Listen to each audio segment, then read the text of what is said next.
Et on revient. Et là je viens de constater que ma dernière vidéo fait 10 minutes 00. Alors je sais pas ce que ça rendra sur YouTube, j'espère que ça restera 10-0-0. Alors j'ai pas fait exprès, mais en voulant faire des vidéos de 10 minutes, j'ai fait une vidéo de 10-0-0. Petite parenthèse sur quelque chose dont on se fout complètement. Mais bon, histoire un peu de dialoguer, de détendre un peu l'atmosphère dans cette ambiance de travail malsaine, vous voyez. Parce qu'ici on est là pour se faire plaisir, hein. On n'est pas là pour se torturer à apprendre des choses qui nous intéressent pas. Ici on est dans un univers de passionnés et d'intéressés. Et vous parlez, enfin vous parlez, je parle. Parce que pour l'instant il n'y a pas de dialogue possible. Les technologies en sont à un point où nous ne pouvons pas dialoguer pour l'instant. Bref, en tout cas, tout du moins pas me répondre instantanément. Là, on va s'intéresser justement à l'interaction avec l'utilisateur. En fait, quand vous créez des programmes, vous pouvez faire des programmes qui font quelque chose. Jusque-là, pas de souci. Maintenant, il se peut que certains éléments doivent être, si vous voulez, donnés par l'utilisateur. Du style, des programmes qui vous demandent quel est votre nom, quel est votre âge, voilà, il peut vous poser des questions, un programme. Et le programme continuera en fonction des réponses qui ont été données. Alors ici, ce qu'on va faire, on va demander, je vais garder le même programme, tiens. Et on va demander à l'utilisateur, non pas définir cette lettre comme étant Y, mais demander à l'utilisateur de me donner la valeur de cette lettre. Vous suivez ce que je veux dire? Ok? Oui, ça me semble clair. En gros, je vais demander à l'utilisateur, quelle est la valeur de lettre? Et il va taper une lettre sur le clavier, il va valider avec la touche entrée. Enfin, c'est comme ça que ça marche. Et ensuite, cette valeur, suivant le résultat de cette valeur, il va avoir un raisonnement différent. Voilà, le programme va agir d'une certaine manière. Alors donc, on va enlever l'initialisation en gardant la déclaration, évidemment. Parce que cet élément doit être déclaré. Ok? Vous comprenez le vocabulaire? J'enlève l'initialisation. J'ai oublié de lancer le chronomètre. Encore, voilà, une remarque très intelligente. Et donc, j'enlève l'initialisation, mais je garde la déclaration. Ouais? Vous n'êtes pas choqué? Ok, bon. Je continue. Et je parlais de... Voilà. Donc on va parler d'une nouvelle commande. Et cette nouvelle commande, c'est entre guillemets, vraiment entre guillemets, l'inverse de printf. Pourquoi l'inverse? Bien évidemment, j'ai oublié de brancher ma tablette graphique. Encore une fois, une remarque très intelligente. Donc je vais vous expliquer à l'oral. En gros, vous avez quand vous utilisez un printf, il récupère le contenu sur la machine et l'affiche à l'écran. Le scanf fait l'inverse. Il récupère des informations extérieures. Donc ça s'écrit comme ça, scanf. Scanf. En fait, voilà, le scanf récupère des données à l'extérieur de l'ordinateur et le printf envoie des données à l'extérieur. Si vous voulez, si on fait la comparaison avec des périphériques, il y a toujours des périphériques qu'on appelle d'entrée et de sortie. Vous avez les périphériques d'entrée de votre ordinateur, c'est quoi les périphériques d'entrée? Vous rentrez des informations. Des périphériques d'entrée, ça pourrait être le clavier et la souris. Vous rentrez des informations sur votre ordinateur. Quand vous tapez quelque chose sur le clavier, vous rentrez des informations. Maintenant, les périphériques de sortie, qu'est-ce que ça peut être? Ça peut être les enceintes avec votre son, mais surtout l'écran, qui est le périphérique de sortie par défaut. C'est-à-dire que voilà, dès qu'il veut vous envoyer une information pour communiquer, votre machine, pour parler, utilise donc l'écran pour vous soumettre quelque chose. Voilà. Ça peut être une imprimante également, périphérique de sortie. Si vous imprimez quelque chose, c'était quelque chose qui était à l'intérieur de la machine qui sort. Bref, je ne vais pas épiloguer sur ça, mais en tout cas, le scanf, c'est donc pour récupérer des informations. Ici, dans un programme de cette manière très rustique dans un terminal, sans aucune interface graphique ou quoi que ce soit, le scanf utilise le périphérique d'entrée standard, qui est le clavier. Ok.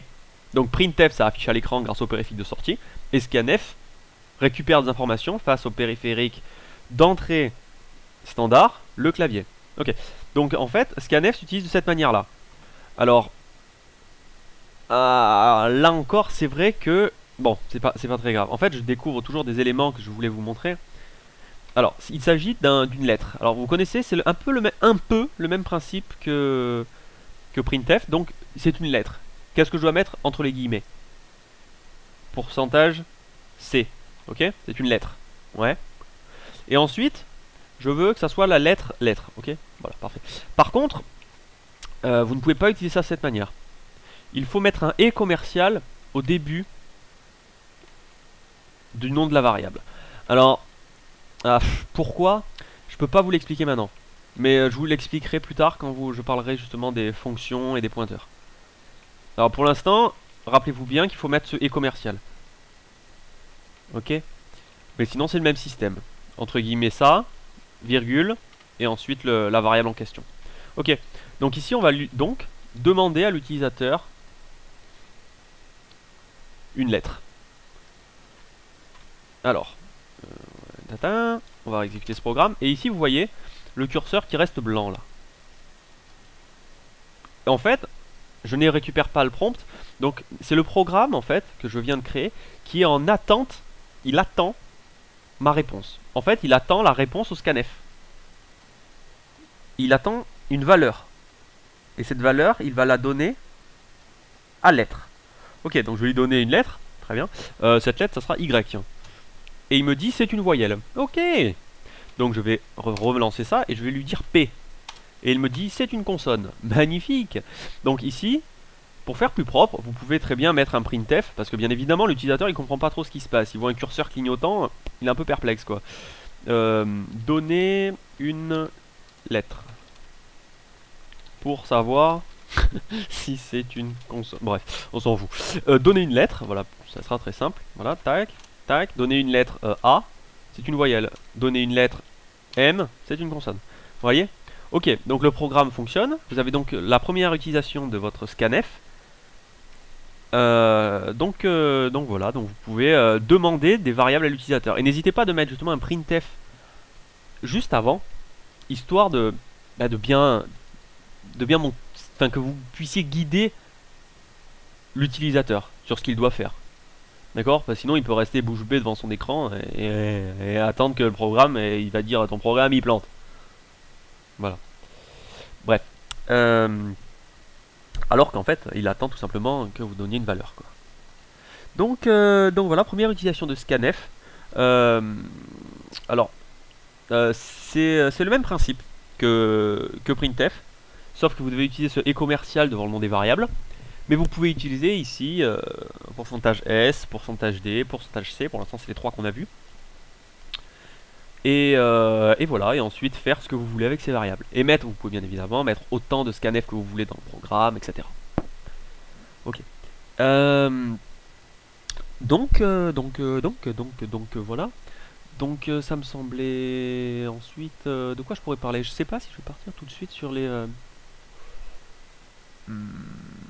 Bon, ouais, allez, on va dire que j'ai le temps. Je vais vous parler maintenant, en même temps qu'un scanf, je vais vous parler des fonctions. Alors les fonctions, qu'est-ce que c'est? En fait, c'est un morceau de code que vous pouvez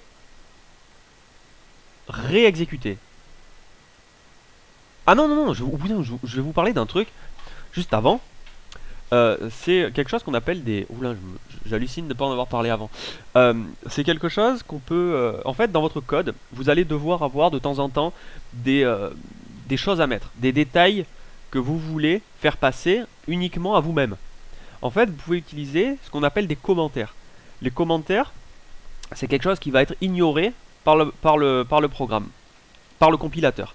Alors, ceci, c'est soit un double slash, et tout ce qu'il y a sur la ligne sera ignoré, soit un slash étoile, et après un étoile slash, pour dire tout ce qu'il y a au milieu, vous l'ignorez.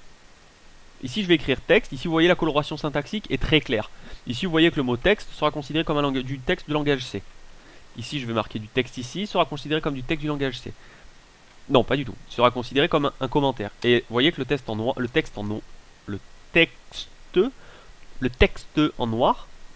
sera considéré comme du langage C. Donc tout ce qui est sur la même ligne, sur un double slash est un commentaire. Et pareil pour ce qui est entre slash étoile et étoile slash. Et cet élément, slash étoile étoile slash, peut être sur plusieurs lignes. Vous voyez que si je mets ça à la fin, il va tout ignorer. Vous voyez, tout est une drôle de couleur, une espèce de marron beige. Bref, donc voilà. Donc petite chose très importante. Donc je n'avais pas parlé, ça me perturbe. Mais bon, c'est pas grave. En tout cas, par exemple ici, ce qu'on va faire, par exemple, c'est au lieu de supprimer le programme, on va donc garder ces éléments-là. Donc en fait, ce programme-là va faire quoi, à votre avis?